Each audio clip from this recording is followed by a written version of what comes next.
Yeah, I'm overzealous when I'm thinking about the cash flow. I never had no handouts, just came natural.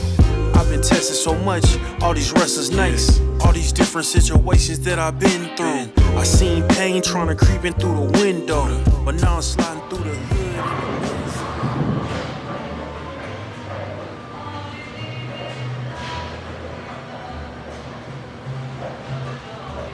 That one is old school. The new ones are, like that is from probably 1950 something. It's a Brunswick Gilmac. What it does is instead of you moving the ball around for a stationary drill, the ball is stationary and you move the head of the drill around the bowling ball.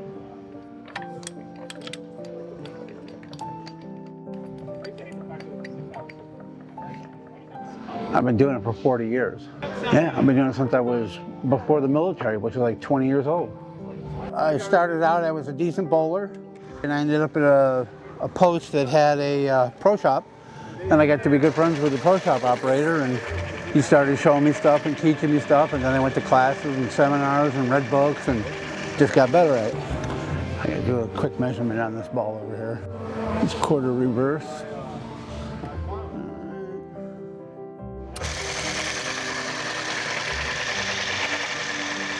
You gotta understand, I've been here since 2008, but I also do lessons.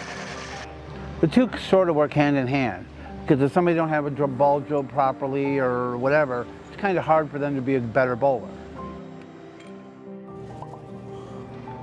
I grew up in such a small little town called Clayville, which I'm 100% sure you've never heard of. You know, I make jokes with my son. His high school class at Jackson was twice the size of my town population. How many balls do you think you've drilled, Mark? Probably 50,000. When I was in 8th or 9th grade, started bowling. The French teacher that I took French in high school was a good bowler too, and he started teaching me how to bowl. And by the time I was a senior in high school, I was better than pretty much most of all the men.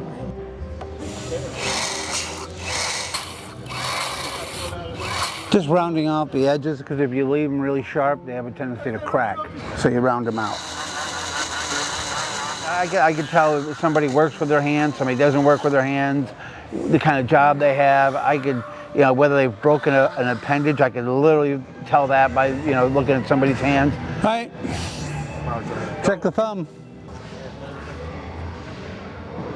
A little bit bigger. You know, when we drill a thumb hole or a finger hole, we can pitch it. In other words, I can make the thumb, the hole point to the back, I can make it point to the front, I can make it point left or right. And just knowing by somebody's hand which way it should go, that's where the real, I could teach anybody to drill a ball in probably a day. Teaching them how to fit somebody properly, that's a lifetime.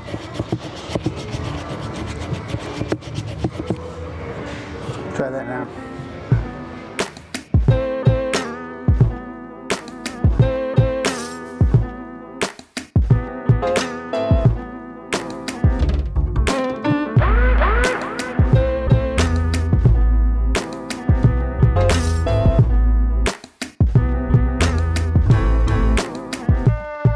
Well, my biggest thing is I'm a watcher.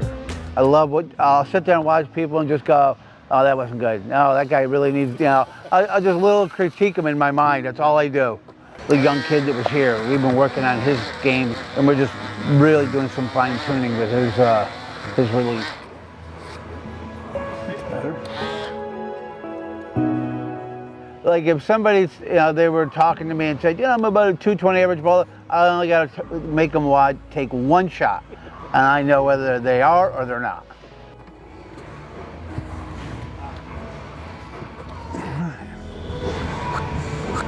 Come on over here, Brent. Let's see your middle finger. Okay, just this one. Oh, that's too small. This year I've been pretty. That's good, but that one's too small. 6 pounds. Yeah, remember I've been doing his bowling ball since he started bowling. That's like since I was 3 doing my bowling. Let's just put it this way. That's good. If Mark That's good. Like Let's see your hand. For how many balls he drilled, Like this? he could have retired 20 years ago. Dude. You gotta, when your hand starts to grow, you need to realize that. Those inserts are way too small. You can't even get your I thought it was normal. no, you're supposed, why your finger was you're supposed to bleeding. go to the crease. Oh. So this needs to be fixed. Yeah, that would be a really good thing to do. I will not sell a ball somebody doesn't need. Too many pro shop people I know will always sell what's most expensive, and I just refuse to do that. Call it karma. Call it, you know. I feel like if I do something like that, I'm gonna drive my truck down the road, and my transmission's gonna fall out because I did somebody dirty. I'll only sell what people actually need. Yeah. Wow, you can fit in the ball now. That's going to make a big difference on how much hook you get out of the ball. Because I saw a play, you know, where a guy would be like a 130 average, and the pro shop guy would sell him a $220 bowling ball. It's when you're at 130, the ball's not making any difference. It's your game. You know, a great ball. I don't know. You weren't here. You take that. It's an ultimate wrecker. Oh yeah? He absolutely. Last night he comes. Yeah, it's right there. He came out of the gate with 268 with it. You know, I always make the analogy, what would you rather have? Would you rather have, you know, Joe Schmo with a $2,000 set of clubs or Tiger Woods with a Kmart specials? I'm taking Tiger with the Kmart specials every day of the week. And it's the same thing with bowling balls. You know, it's not until you get above that 180 to 200 range where bowling balls do make a difference. And as you can see, there's a lot of bowling balls out there. Right. But until you're up to that point, you can get away with a $120, $130 bowling ball and be just as good. What do you got for me? What do you got for me? What the hell was his ball? The Motive Trident. Trident. He said they don't make that anymore. I would go with. I'll look in their catalog because they have a huge poster of all their balls and how they're all rated, and we'll get one that's close to it. Okay. I'll do that for you tonight. And there's a lady on this league who wants a ball. I think she has a ball. She wants another ball. Okay. Oh, they're going to be here. They started a little later. Yeah, they're not going to be done till 10. So, Ever come tomorrow night or yeah, I'll see. I'll tell her. Thursday night? Oh, she bowls tomorrow night. Oh, good. I'll tell her to Tell her come early. She bowls in the 5:30 league. So. Oh, then when she's yeah, done, perfect. Well, A lot better. where did the access move at all, or can you tell? Because what do you want? Oh, that gives me time. What do you want that set at? I'll do the, You want to go 1,000? 2,000. Let's do 2K. 2K. All right. My only thing is I can't get more rotation right now. Like, that's like the main thing. I'm like really low rotation. Now let me go out and watch. I just truly enjoy it, and I like Joe's a great example.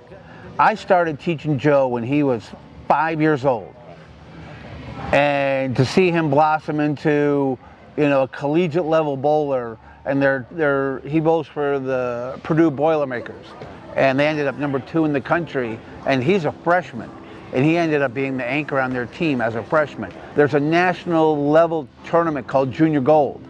As a 12-year-old, he won Junior Gold, which is an astounding accomplishment. Stuff like that keeps me going.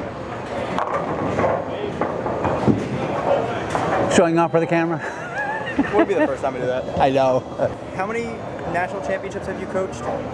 Like Eagles and everything? Eagles, probably 20 Eagles. So he has coached over 20 national champions, including myself. You didn't tell me that. Yeah, well, I brought up the fact that you won Junior Gold.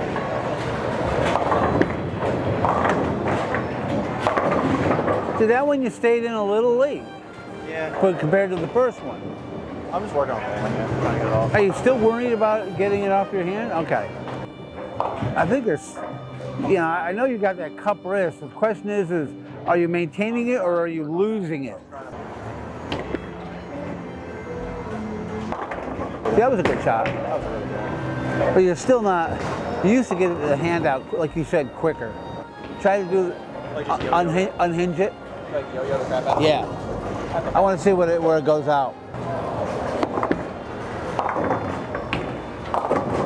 No, you were like, I go like this. Yeah. Well, you go like this, and then at the bottom you go and you snap it back. You said, Let it fall. you said yo-yo it. I yo-yoed it. No, I want this.